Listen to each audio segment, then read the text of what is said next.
अस्सलाम वालेकुम गाइस। तो आज हम डिस्कस करने वाले हैं एटीलेक्टेसिस, जिसको हम कोलैप्स ऑफ लंग भी कहते हैं। तो इसमें क्या होता है कि इस लॉस ऑफ लंग वॉल्यूम, हमारे लंग का जो वॉल्यूम है वो कम हो जाता है, caused by the इनएडिक्वेट expansion of the air spaces. क्योंकि हमारे जो एयर स्पेसेस हैं, जो हमारी एल्वियोलर सैक्स हैं, वो ज़्यादा एक्सपेंड नहीं हो पाते, तो उनमें एयर नहीं फिल हो पाती, तो हमारे जो लंग का वॉल्यूम है वो कम हो जाता है। क्यों? क्योंकि इसमें हमारी एयर स्पेसेस जो हमारा लंग है वो कोलैप्स हो चुका होता है। अब इसकी 3 टाइप्स हैं, रिजॉर्प्शन, कंप्रेशन और कॉन्ट्रैक्शन।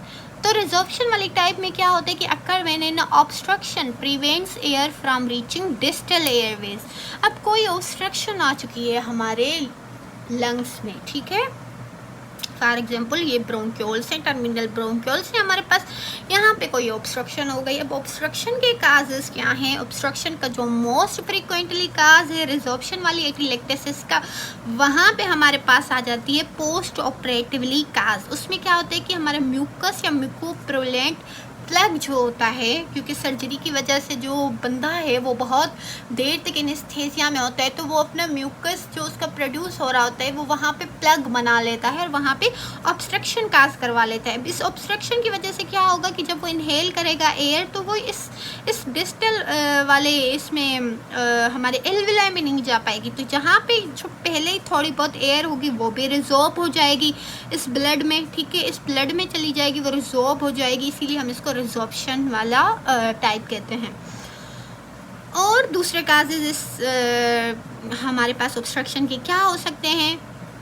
दूसरा काज हमें जो कॉमन बच्चों में नज़र आता है वो है फॉरेन बॉडी एस्पायरेशन। बच्चे ने कोई चीज़ इनहेल कर ली, कोई चीज़ खा ली, और वो जाके हमारे ट्रेकिया से हमारी ब्रोंक्योल्स में जाके अटक गई, ठीक है।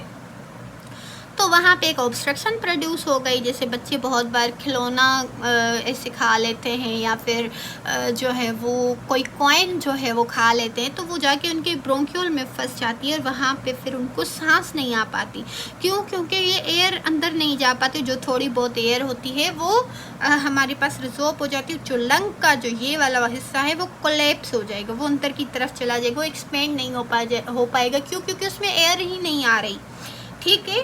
फिर इसके दूसरे जो काजेज़ हैं वो हो सकते हैं ब्रोंकियल एस्थमा, जिसमें जो है वो ब्रोंको कॉन्स्ट्रिक्शन हो जाती है। तो ये वाला पॉइंट अगर कॉन्स्ट्रिक्ट हो जाएगा तो यहाँ पे भी ऑब्स्ट्रक्शन आ सकती है। ब्रोंकिएक्टिस हो सकती है हमारे पास, क्रोनिक ब्रोंकाइटिस हो सकती है जिसमें भी कॉन्स्ट्रिक्शन होती है, और इंट्रा ब्रोंकियल ट्यूमर हो सकता है। अगर किसी को ट्यूमर है ब्रोंक्योल्स में, तो वहाँ पे क्या होगा कि ऑब्स्ट्रक्शन प्रोड्यूस करवाएगा वो ट्यूमर, और फिर से